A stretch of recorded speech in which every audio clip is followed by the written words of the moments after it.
ഈ 9 മണി എന്ന് പറയുന്ന സമയം ഞാൻ അത്ഭുതപ്പെട്ടു പോയി. യഥാർത്ഥത്തിൽ ഗ്രാമങ്ങളിൽ നിന്ന് പട്ടണങ്ങളിലേക്കാണ് നമ്മുടെ സഹോദരിമാർ പലപ്പോഴും യാത്ര ചെയ്യുന്നത്.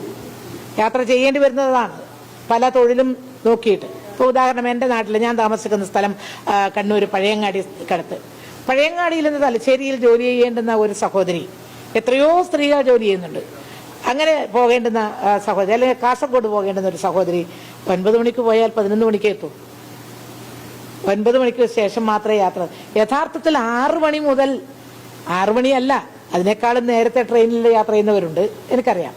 എന്നാലും എങ്കിൽ പോലും 6 മണി മുതൽ 6 മണി വരെ എന്നെങ്കിലും ഈ ജോലി ചെയ്യുന്ന സഹോദരിമാർ, യാത്ര ചെയ്യുന്ന സഹോദരിമാരുടെ ഒരാവശ്യവും അവരുടെ നെസസിറ്റി, അതൊരു വളരെ അത്യാവശ്യമാണ്. അവരുടെ കാര്യത്തിൽ അവരാണ് 90% എന്ന് ഞാൻ പറയും. പിന്നെ വിരുന്ന് പോകുന്നവരും അല്ലാത്തവരും ഒക്കെ കുറച്ച് പേരുണ്ടാവും. അവരൊക്കെ ഇപ്പം അടുത്ത കാലത്ത് ഒന്നിച്ച് പോകുന്നുണ്ടെങ്കിൽ ഒരു ചെറിയ കാറ് പിടിച്ചങ്ങ് പോകും. ബസ്സിൽ പോകുന്നവര് മിക്കവാറും തൊഴിലെടുക്കുന്ന സ്ത്രീകളാണ്. ഈ തൊഴിലെടുക്കുന്ന സ്ത്രീകളെ ഉദ്ദേശിച്ചാണ് ഈ ഒരു സൗജന്യ യാത്ര ഉദ്ദേശിക്കുന്നതെങ്കിൽ ഗവൺമെന്റ് ചെയ്യേണ്ടിയിരിക്കുന്നത് അതിന്റെ ടൈം മാറ്റണം. അതിന്റെ സമയം 6 മണി മുതൽ 6 മണി വരെ ആക്കണം. എങ്കിൽ 9 മണി മുതൽ എന്ന് പറഞ്ഞു. ആണോ? ഇന്നലെ 9 മണി മുതൽ. ഓ, എന്നാ അത് എനിക്ക് എന്താ ഞാൻ കേട്ടത് 9 മണി മുതൽ ആണെന്നാണ്. അപ്പൊ 6 മണി മുതൽ ടൈം ഇല്ല, ഏത് സമയത്തും എപ്പോഴും കയറാം. അത് അങ്ങനെയാണെങ്കിൽ അത് സോറി, അതെനിക്ക് വന്നിട്ടുള്ള ഒരു തെറ്റിദ്ധാരണയാണ്. ഇന്നലെ മാത്രം 9. ഞാന് ഒന്നും പറയുന്നില്ല. എന്ത് പറയാനാ, പറഞ്ഞിട്ടെന്ത് കാര്യം? തീട്ടം തിന്നാനായിട്ട് കുറെ എണ്ണം ഇറങ്ങിത്തിരിച്ച പിന്നെ എന്ത് പറയാനാ? അല്പമെങ്കിലും ഉളുപ്പുള്ളവനോടല്ലേ പറയുന്നത്, എടോ നീ തിന്നത് തീട്ടമാണ്, മനുഷ്യൻ അതല്ല കഴിക്കുന്നത്, മനുഷ്യൻ കഴിക്കുന്നത് ആഹാരങ്ങൾ മറ്റു പലതുമാണ് എന്ന് പറയണമെങ്കിൽ അല്പമെങ്കിലും ഉളുപ്പുള്ളവനോടല്ല പറയേണ്ടത്. ഈ ഒരു ഉളുപ്പുമില്ലാത്ത ഓരോ കണ്ടുപിടുത്തമായിട്ട് ഇറങ്ങിയിരിക്കുക. ഇപ്പം എന്താ പ്രശ്നം? ഇതങ്ങോട്ട് കയറി കൊളുത്തി UDF സർക്കാരിൻ്റെ തൊപ്പിയിലെ പൊൻതൂവലായിട്ട് മാറിയിരിക്കുകയാണ് ഈ പ്രിയദർശിനി സൗജന്യ യാത്ര സ്ത്രീകൾക്കുള്ളത് എന്നുള്ളത്. അപ്പോൾ എന്തെങ്കിലും കുറ്റവും കുറവും കണ്ടുപിടിക്കണ്ടേ?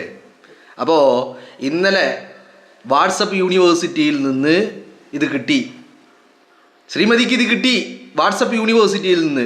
അതും പൊക്കിപ്പിടിച്ച് രാത്രി ഇങ്ങനെ ആലോചിച്ചു, നാളെ രാവിലെ പത്രങ്ങളെ കാണണം, എന്നിട്ട് അവരോട് ചിലതൊക്കെ പറയണം, മാക്സിമം കുറ്റപ്പെടുത്തണം, കേൾക്കുന്നവർക്കൊരു ജെന്യൂനിറ്റി തോന്നണം. അങ്ങനെ ആലോചിച്ച് ഇന്നലെ ഉറക്കമുളച്ച് ഇരുന്ന് ആലോചിച്ചതിൻ്റെ അടിസ്ഥാനത്തിലാണ് ആ ഉദാഹരണം അടക്കം കേട്ടില്ലേ നിങ്ങൾ? ഞാൻ താമസിക്കുന്നത് കണ്ണൂരിലെ പഴയങ്ങാടിയിലാണ്. അവിടെ നിന്ന് തലശ്ശേരിയിലേക്ക് പോകണമെങ്കിൽ എന്താ, കണ്ണൂർ പഴയങ്ങാടിയും തലശ്ശേരിക്ക് പോകണം എത്ര മിനിറ്റ് വേണം? 15 മിനിറ്റ് വേണം.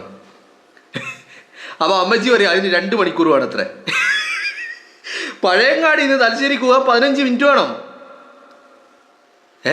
കേരളത്തിലെ ജനങ്ങളെ പൊട്ടന്മാരാക്കുക. ഒരു ഇത്തിരിയെങ്കിലും ഇത് അല്പം ഉണ്ണുന്നവന്, ഉണ്ണെന്ന് പറഞ്ഞാൽ ഉണ്ണുന്നവന്, ഊണെന്ന് പറഞ്ഞാൽ അരിയാഹാരം കഴിക്കുന്നവന്, അവനല്ലേ ഇവിടെ എന്തെങ്കിലും ഉണ്ടാകൂ? ഈ പറയുന്ന തീട്ടം നക്കുന്നവന് അവൻ്റെ ബുദ്ധി ഉണ്ടാവണമെന്ന് നമ്മൾ വാശി പിടിക്കാൻ പറ്റുമോ? ജൂൺ 15 9 മണി മുതൽ ആരംഭിക്കുന്നു എന്ന് പറഞ്ഞത് എന്താ? അത് ജൂൺ 15 ഈ പദ്ധതി സ്റ്റാർട്ട് ചെയ്യുന്നത്. അതിൻ്റെ ഔപചാരികമായ ഉദ്ഘാടന കർമ്മം 9 മണി ഫിക്സ് ചെയ്തു. ആ 9 മണിക്ക് ഉദ്ഘാടനം കഴിഞ്ഞാൽ ഉടൻ ഈ പദ്ധതി ഓപ്പൺ ആവുകയായി, സ്റ്റാർട്ട് ചെയ്യലായി. അപ്പോൾ തുടങ്ങുന്ന ദിവസം ഇന്ന സമയം മുതൽ. എന്നിട്ട് വന്നിട്ട് പറയാണ് 9 മണി പോരാ 6 മണി വരെ വേണോ? എന്താണ് ശ്രീമതി ഇത്? 9 മണിയോ 6 മണിയോ ഒന്നല്ല, ഇത് 24 hours, 365 days 24 hours. അതാണ് ഇതിൻ്റെ കണക്ക്. രാത്രിയെന്നോ പകലെന്നോ സമയനിശ്ചിതമില്ലാതെ സ്ത്രീക്ക് ഏത് സമയത്തും എങ്ങോട്ടും പോകാം. സമയം പരിമിതികളില്ല, എല്ലാം വളരെ കൃത്യമായിട്ട്. എന്തെങ്കിലും ഇങ്ങനെ വിളിച്ച് പറയണം. ഒരു ജനം എന്തുകൊണ്ട് അടിച്ചു മൂലക്കിരുത്തി? ഇവിടെ ശ്രീമതി ഇത് പറയുമ്പോൾ ശ്രീമതിയെ നമ്മൾ അളക്കേണ്ടതുണ്ട് കൃത്യമായിട്ട്. ഏത് ശ്രീമതിയും ബാലനും മറ്റേ മെഷീൻ എടുത്തിട്ട് അളക്കാൻ പോണ ആ അളവല്ല ഞാൻ പറയുന്നത്. നിങ്ങൾ അളക്കുക എന്ന് പറയുമ്പോഴേക്കും അങ്ങോട്ട് പോകണ്ട. അത് ശ്രീമതിയും ബാലനും മാത്രം. അതിപ്പോൾ ചെയ്യാറില്ല. കാരണം എന്താ, കഴിഞ്ഞ ഇതിനിടയ്ക്ക് മറ്റേ കൊൽക്കത്തയിൽ നിന്ന് മറ്റേ ബീഹാറിലേക്കോ എങ്ങോട്ടോ യാത്ര ചെയ്യുമ്പോൾ ട്രെയിനിൽ വെച്ചിട്ട് ആ അളവ് മെഷീൻ അടക്കം നഷ്ടപ്പെട്ടു പോയി, മോഷ്ടിച്ചു പോയിട്ടുണ്ടായിരുന്നു. അത് തിരിച്ചു കിട്ടിയിട്ടില്ല ഇതുവരെ. മനസ്സിലായില്ലേ? അപ്പോൾ ആ അളവല്ല, ശ്രീമതിയും ബാലനും അളന്ന ആ അളവല്ല, നേരെ മറിച്ച് ശ്രീമതിയെ നമ്മളൊന്ന് അളക്കുക. അത് അളക്കൽ നിർബന്ധ. കാരണം എന്താ അറിയോ, ഇത് അളക്കേണ്ടതിൻ്റെ കാരണമുണ്ട്. കാരണം 2026 നിയമസഭാ തെരഞ്ഞെടുപ്പിൽ 3ാം തവണയും പിണറായി വിജയനെ മുഖ്യമന്ത്രി കസേരയിൽ ഇരുത്താൻ വേണ്ടി സഖാക്കൾ തെരഞ്ഞെടുപ്പിൽ പണിയെടുത്തപ്പോൾ പാർട്ടി കോട്ടയായ പയ്യന്നൂര്, ആ പയ്യന്നൂരിൽ തെരഞ്ഞെടുപ്പിൻ്റെ ചുമതല ഏത് പയ്യന്നൂരിൽ? സഖാവ് ടി.കെ. കുഞ്ഞികൃഷ്ണൻ സഖാവ് വിമതനായിട്ട് UDF സ്വതന്ത്രനായിട്ട് മത്സരിച്ച പയ്യന്നൂര്. ആ പയ്യന്നൂരിൽ തെരഞ്ഞെടുപ്പ് ചുമതല, LDFന്റെ തെരഞ്ഞെടുപ്പ് ചുമതല ഈ പറയുന്ന P.K. ശ്രീമതിക്ക. ശ്രീമതിയുടെ വാക്കുകൾക്ക് നിങ്ങളൊരു കാര്യം ആലോചിക്കണം. പയ്യന്നൂരിലെ തെരഞ്ഞെടുപ്പിൽ സഖാവ് കുഞ്ഞികൃഷ്ണന് ആളുണ്ടായിരുന്നില്ല, ആരവങ്ങൾ ഉണ്ടായിരുന്നില്ല, വലിയ ജനക്കൂട്ടം മുന്തിത്തള്ളി നിറഞ്ഞ കൺവെൻഷനുകൾ ഉണ്ടായിരുന്നില്ല. കുഞ്ഞികൃഷ്ണൻ സഖാവ് പുറകിൽ ഇങ്ങനെ കൈയും കെട്ടിയിട്ട് 1-2 ആള് ഉണ്ടെങ്കിൽ ഉണ്ട്, ഇല്ലെങ്കിൽ ഇല്ല. ആ മനുഷ്യൻ ഒറ്റയ്ക്ക് ഇങ്ങനെ നടന്ന് എല്ലാ വീടുകളൊന്നും കയറിയിട്ടില്ല. തനിക്ക് പോകാൻ പറ്റുന്നിടത്തൊക്കെ പോയി. എന്നിട്ടും ആ മനുഷ്യൻ വിജയിച്ച് കയറിയിട്ടുണ്ടെങ്കിൽ പയ്യന്നൂരിൽ ഈ പറയുന്ന P.K. ശ്രീമതിയുടെ വാക്കുകൾക്ക് പോലും സഖാക്കൾ കീറച്ചാക്കിൻ്റെ വില പോലും നൽകിയിട്ടില്ല. ആര്? സഖാക്കൾ. ഞാൻ വീണ്ടും പറയുന്നു, സഖാക്കൾ കീറച്ചാക്കിൻ്റെ വില പോലും നൽകിയിട്ടുണ്ടായിരുന്നില്ല. ആ ശ്രീമതി പിന്നെ ഇറങ്ങിയ 9 മണി മുതൽ പോരാ, 6 മണി മുതൽ വേണം. എന്താ ചെയ്യുക? ഇവരുടെ വാട്സപ്പ് യൂണിവേഴ്സിറ്റിയിൽ ഇപ്പോഴും പച്ച നുണകൾ പ്രചരിപ്പിച്ചുകൊണ്ടിരിക്കുക. ഞാൻ ഇത് പറയുമ്പോൾ നിങ്ങളോട് പറയേണ്ട മറ്റൊരു കാര്യം കൂടിയുണ്ട്. അതെന്താണെന്ന് വെച്ചാൽ ഇത് പറയാതെ മുന്നോട്ട് പോകാൻ സാധ്യമല്ല. ഇപ്പോൾ അതായത് ജൂൺ 16, അതായത് നമ്മൾ ഈ സംസാരിച്ചു കൊണ്ടിരിക്കുന്ന സമയം, ഇന്ന് രാവിലെ കൈരളി എന്ന് പറയുന്ന മൈരളിയിൽ, തീട്ടം തുടക്കാൻ മാത്രം ഉപയോഗിക്കുന്ന പേപ്പറുകൾ ഉപയോഗിക്കുന്ന മൈരളിയിൽ ഇന്ന് രാവിലെ വന്ന ഒരു വാർത്തയുണ്ട്. അതിൽ ഒരു സ്ത്രീ കുറച്ച് പണവുമായി പണം പിടിച്ച് നിൽക്കുന്ന ചിത്രമാണുള്ളത്. ആ ചിത്രത്തിൽ മറ്റൊരു ചിത്രം കൂടി വെച്ചിട്ടുണ്ട്. അത് VD സതീശൻ്റെ ചിത്ര. എന്നിട്ട് അതിൽ ആ കാർഡിൽ എഴുതിയിരിക്കുന്നത്, UDF അധികാരത്തിലേറിയതോടെ 2 മാസമായി സ്ത്രീ സുരക്ഷാ പെൻഷൻ നിലച്ചു, ആശങ്കയോടെ ഗുണഭോക്താക്കൾ. UDF അധികാരത്തിലെത്തിയതോടെ 2 മാസമായി സ്ത്രീ സുരക്ഷാ പെൻഷൻ നിലച്ചു, ആശങ്കയോടെ ഗുണഭോക്താക്കൾ എന്നാണ് ആ കാർഡിൽ മൈരളി എഴുതി പിടിപ്പിച്ചിരിക്കുന്നത്. ഇത് ഞാനിവിടെ പറയാൻ കാരണം, ഇപ്പം നിങ്ങളുടെ മുമ്പിൽ ശ്രീമതി കുരച്ചത് കണ്ടില്ലേ? പേപ്പട്ടി കുരക്കും പോലെ ശ്രീമതി കുരച്ചത് കണ്ടില്ലേ? പച്ച നുണ വിളിച്ച് പറയുന്നത് നിങ്ങൾ കണ്ടില്ലേ? അതുപോലെ മൈരളിക്കാരനും പച്ച നുണ വിളിച്ച് പറയാന്നുള്ളതിന് ഒരു തെളിവാ. ജൂൺ 16 കൈരളി ഇറക്കിയ മൈരളി ഇറക്കിയ ന്യൂസാണ് കാർഡ്. അതിൽ പറയാണ്, UDF അധികാരത്തിലെത്തിയതോടെ 2 മാസമായി സ്ത്രീ സുരക്ഷാ പെൻഷൻ നിലച്ചു. ജൂൺ 16 കൈരളി ന്യൂസ്, ഡേറ്റ് ഒക്കെ ഇട്ടിട്ടുണ്ട് കൃത്യമായിട്ട്. നിങ്ങളൊരു കാര്യം ആലോചിച്ച് നോക്ക്. ജൂൺ 16 ഇങ്ങനെ ഒരു കാർഡ് ഇറക്കുമ്പോഴും UDF സർക്കാർ അധികാരത്തിൽ വന്നിട്ട് 1 മാസം പോലും പൂർത്തിയായിട്ടില്ല. VD സതീശൻ ക്യാബിനറ്റ് സത്യപ്രതിജ്ഞ ചെയ്യുന്നത് 2026 മെയ് 18 മെയ് 18 നിന്ന് 1 മാസം ഇങ്ങോട്ട് കണക്ക് കൂട്ടിയാൽ ജൂൺ 18 ആകണം. എന്ന് പറഞ്ഞാൽ 1 മാസം പോലും പിന്നിടാത്ത സർക്കാരിനെ കുറിച്ച് പറയാണ് 2 മാസമായിട്ട് സ്ത്രീ സുരക്ഷാ പെൻഷൻ മുടങ്ങി. അപ്പോൾ മുടങ്ങിയിരിക്കുന്നത് ആരെ കാലത്തെയാ? മുടങ്ങിയിരിക്കുന്നത് പിണറായി വിജയൻ്റെ കാലത്തെ. അത് UDFന്റെ തലയിൽ കെട്ടിവെക്കാനുള്ള ശ്രമം. അപ്പം അതുപോലെയാണ് കാള പറ്റുമെന്ന് കേൾക്കുമ്പോഴേക്കും കയറെടുത്തിട്ട് വന്ന ശ്രീമതിയുടെ അവസ്ഥ എന്ന് പറയുന്നത്. ഇതിപ്പോൾ ഇന്നലെ ഇങ്ങനെ ഒരു സമയത്തിൻ്റെ കാര്യമൊന്നുമില്ല. ഇത് എന്തായാലും ഇന്നലെ വാർത്തയിൽ വന്നത് ജൂൺ 15 9 മണിക്ക് മുഖ്യമന്ത്രി വി.ഡി. സതീശൻ ഉദ്ഘാടനം കർമ്മം നിർവഹിക്കും. ആ 9 മണി മുതൽ ഈ പറയുന്ന സ്ത്രീകളുടെ സൗജന്യ യാത്ര തുടക്കമാകുമെന്നുള്ളതാണ്. അത് ഇന്നലെ 9 മണിക്ക് അത് ഉദ്ഘാടനം ചെയ്യുന്നത് കൊണ്ടാണ് ആ 9 മണി മുതൽ.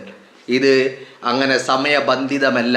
ഏത് സമയത്തും സ്ത്രീകൾക്ക് ഓർഡിനറി ബസ്സുകളിൽ ഫ്രീ ആയിട്ട് ഇത് യാത്ര ചെയ്യാൻ പറ്റൂ. ഇനിയിപ്പോൾ ഇത് പറയുമ്പോൾ ചില ഡാറ്റകൾ പറയേണ്ടതുണ്ടല്ലോ. അതെന്തിനാ പറയുന്നത്? ഇപ്പം എല്ലാവരും ചോദിക്കുന്നുണ്ട്, ഫ്രീ ആണല്ലോ യാത്ര, പിന്നെ എന്തിനാ ടിക്കറ്റ് കൊടുക്കണേ?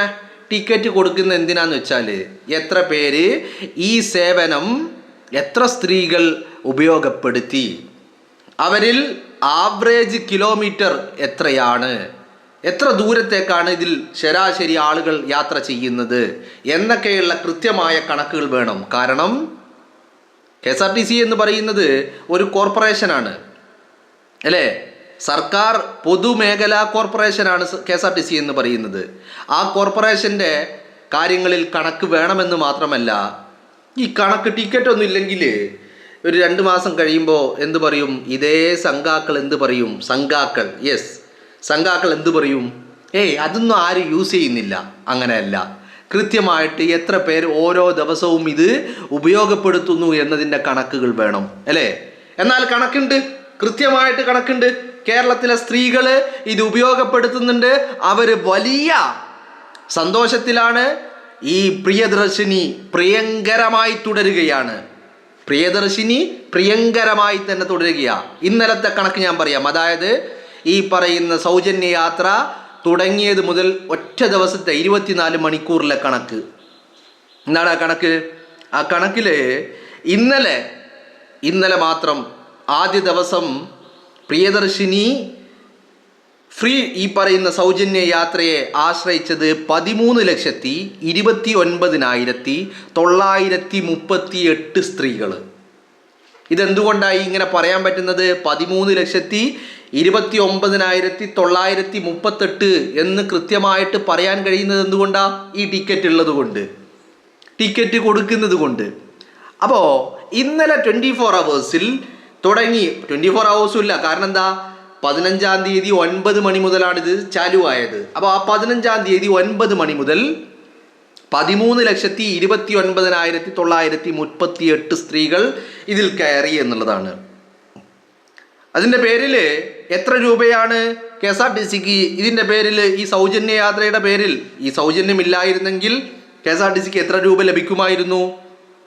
1,59,56,801 രൂപ. ഒരിക്കൽ കൂടി പറയാം, 1,59,56,801 റുപ്പീസ്. ഇത്രയും രൂപയുടെ സൗജന്യ യാത്ര ഇന്നലെ മാത്രം കേരളത്തിലെ സ്ത്രീകൾ ഉപയോഗപ്പെടുത്തി. ഇതിൽ തന്നെ ഈ സൗജന്യ യാത്ര നിലവിൽ വന്നതിന് ശേഷം 5 ലക്ഷത്തിലേറെ സ്ത്രീകളുടെ വർധനവാണ് KSRTCയിൽ വന്നിരിക്കുന്നത്. 5 ലക്ഷത്തിലേറെ സ്ത്രീകളുടെ വർധനവ്. കൃത്യമാണല്ലോ കണക്ക്. എന്തിനാ ടിക്കറ്റ് കൊടുക്കുന്നത് എന്ന് ചോദിച്ചവർക്ക് ഇതിനാണ് ടിക്കറ്റ് കൊടുക്കുന്നത്. കാരണം സഖാക്കൾ വാട്സപ്പ് യൂണിവേഴ്സിറ്റിയിൽ പലതും പടച്ചുവിടും. അപ്പോൾ കൃത്യമായിട്ട് ഡാറ്റകൾ ഉണ്ടാവണം. മാത്രവുമല്ല, KSRTCക്ക് ഈ പറയുന്ന പണം ആര് നൽകും? സർക്കാർ നൽകും. സൗജന്യ യാത്ര എന്ന് പറയുന്നത് KSRTCക്ക് ഒന്നും നഷ്ടപ്പെടാനില്ല. ആ പണം കൂടി സർക്കാർ KSRTCക്ക് നൽകും എന്നുള്ളതാണ്. അപ്പോൾ അതിനും വേണമല്ലോ കണക്ക്. ആ കണക്കാണ് ഈ പറയുന്ന കണക്കെന്ന് പറയുന്നത്. എന്ന് പറഞ്ഞാൽ പ്രിയദർശിനി പ്രിയങ്കരമായിട്ട് മുന്നോട്ട് കുതിച്ചുകൊണ്ടിരിക്കുക. സഖാക്കളുടെ മൂലത്തിൻ്റെ അസ്കിത അതിങ്ങനെ വർദ്ധിച്ചു കൊണ്ടേയിരിക്കുക. ജനമനസ്സുകളിൽ UDF സർക്കാരിനോടുള്ള പ്രിയത, ആ ഒരു ഇഷ്ടം അതിങ്ങനെ വർദ്ധിക്കുന്നു.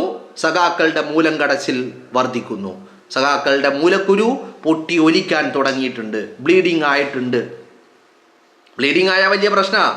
അങ്ങനെയുണ്ട്, അതറിയില്ലേ? ഈ പറയുന്ന മൂലക്കുരു ബ്ലീഡിങ് ആയി പൊട്ടിക്കഴിഞ്ഞാൽ ആള് തന്നെ തട്ടിപ്പോകാനുള്ള ചാൻസ് ഉണ്ട്. അപ്പോൾ ഈ വേദന സഹിക്കവയ്യാതെ സഖാക്കൾക്ക് മരണം തന്നെ സംഭവിച്ചേക്കാം. അപ്പോൾ ആ വേദന എത്രത്തോളം ഉണ്ട് എന്നുള്ളതാണ് ശ്രീമതിയുടെ വാക്കുകളിൽ. ഇങ്ങനെയും പൊട്ടത്തി, ഭൂലോക പൊട്ടത്തി, അല്ലേ? ഈ പൊട്ടത്തിയാണ് ബാലനും ഈ പൊട്ടത്തിയും കൂടിയിട്ടാണ് അളക്കാൻ നടന്നത്.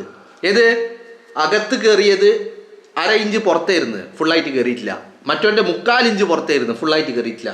ഇല്ല, മറ്റോൻ്റെ 1 ഇഞ്ച് തന്നെ പുറത്തായിരുന്നു. ഇവൻ്റെ 2 തുള്ളി പുറത്താ പോയത്, മറ്റോൻ്റെ 3 തുള്ളി പോയി. മറ്റോൻ്റെ ഇത് ഫുള്ള് പുറത്താ പോയെ, ഒറ്റ തുള്ളിയും അകത്ത് പോയിട്ടില്ല. ഈ അളവെടുക്കാൻ നടന്ന ശ്രീമതി ഭൂലോക പൊട്ടത്തിയാണ് എന്ന്. അല്ലെങ്കിൽ കാള പറ്റൂന്ന് കേൾക്കുമ്പോഴേക്കും കയറെടുക്കുവോ? ആരാണ് ശ്രീമതി? പോളിറ്റ് ബ്യൂറോയിലെ നേതാവാ, ചില്ലറ നേതാവൊന്നുമല്ല. എവിടുത്തെ? കണ്ണൂർ. ഏത് പോളിറ്റ് ബ്യൂറോ? ഇവിടെ ഉള്ളവര് മുണ്ടെടുത്താൽ ജില്ലാ കമ്മിറ്റി, സംസ്ഥാന കമ്മിറ്റി, പാൻ്റ് ഇട്ട് പോയാൽ പോളിറ്റ് ബ്യൂറോ. എല്ലായിടത്തും ഒരേ ആൾക്കാർ തന്നെ. അത് ഡൽഹിയിൽ പോയി ഇരുന്നാൽ പോളിറ്റ് ബ്യൂറോയായി, തിരുവനന്തപുരത്ത് ഇരുന്നാൽ സംസ്ഥാന കമ്മിറ്റിയായി, കണ്ണൂരിൽ ഇരുന്നാൽ ജില്ലാ കമ്മിറ്റിയായി. ഇനി പഴയങ്ങാടിയിലിരുന്നാലോ അത് ലോക്കൽ കമ്മിറ്റിയായി. മനസ്സിലായില്ലേ? അപ്പോൾ ആ ശ്രീമതി പറയാണ് കാള വെറ്റിന്ന് കേൾക്കുമ്പോഴത്തേനും കയറെടുക്കുക.